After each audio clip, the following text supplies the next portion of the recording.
Hello, good morning all. Today's LeetCode problem number is 1306 Jump Game 3.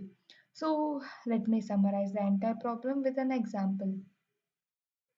Okay, so we have given an array of array length. So this is nothing but the starting element. So the ultimate fun of this entire problem is that so we have to move from the starting element.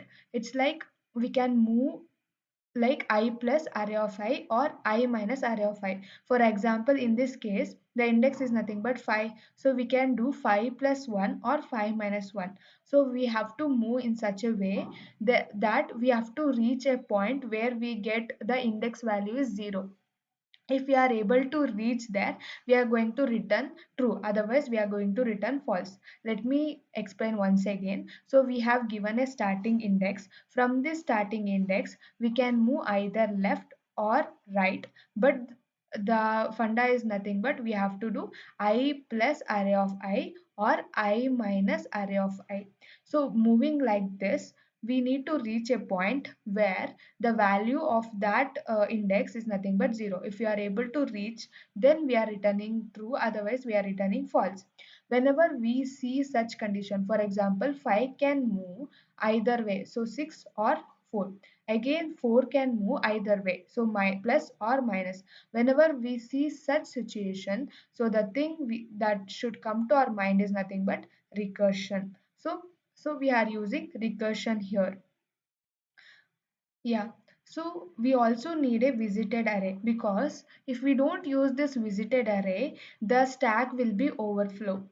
That is the reason we are using visited array. So we are passing the visited array with all values 0 because we haven't visited it, and we are passing array and start. So this is nothing but the recursion function. So if we go out of bound, we have to return false.